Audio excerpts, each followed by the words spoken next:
तो इस केस में आपको दिया है spherical ball of mass 2 kg, it falls from a height of 10 meter. So this ball of mass 2 kg, it falls from a height of 10 meter. Spherical ball है, mass आपको दे रखा है, this is 2 kg, it falls from a height of 10 meter. So this is the height above the surface of the earth, और वहाँ पे है sand. Now there is a sand here, और इस सैंड में ये पेनिट्रेट कर जाती है 10 सेंटीमीटर तक. तो ये पेनिट्रेट करेगी 10 सेंटीमीटर की डिस्टेंस तक, ये पेनिट्रेट कर जाएगी इधर. तो इनिशियल वेलोसिटी भी आपकी ज़ीरो थी, फाइनल वेलोसिटी भी आपकी ज़ीरो है. अब ये जो डिस्टेंस है above the surface of the earth, ये है 10 मीटर और ये हो जाएगा आपका 0.1 मीटर. तो ये जो पूरी डिस्टेंस जो ये ट्रैवल करती है दैट इज़ 10.1 मीटर ये ट्रैवल कर रही है. ओके, तो यहाँ पे सबसे पहले वर्क डन हो रहा है, यहाँ से लेकर यहाँ तक जो काम हो रहा है that is the work done by the gravity.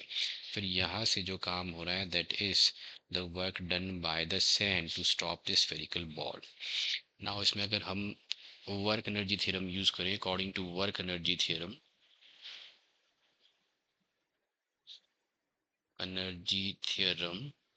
This work done is equal to रहता है चेंज इन काइनेटिक एनर्जी. अब चेंज इन काइनेटिक एनर्जी जो है वो है kinetic energy final minus kinetic energy initial.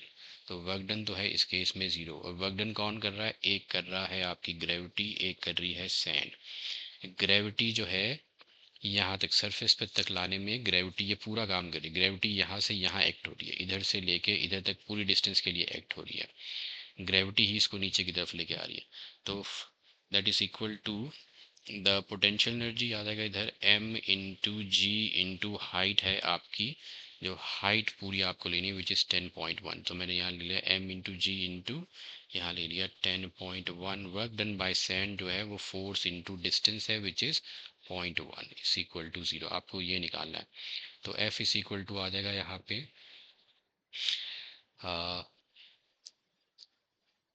इस केस में m into ji.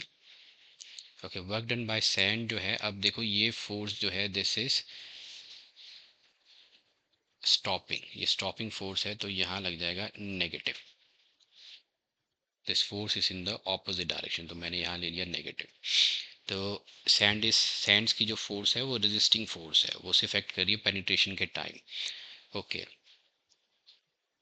Force of sand जो है इस केस में वो अपवर्ड डायरेक्शन में है, तो उसके लिए लग गया आपका नेगेटिव. तो F आ जाएगा आपका यहाँ पे m into g into 10.1 upon 0.1. ये 10.1 है. मास यहाँ पे दे रखा है 2. So this is 2 into 10 into 10.1 upon 0.1. ये पॉइंट चला गया, तो इधर आएगा 2020 न्यूटन. तो फोर्स रेजिस्टिंग फोर्स जो है दैट इज 2020 न्यूटन. तो 2020 means second is the correct option here.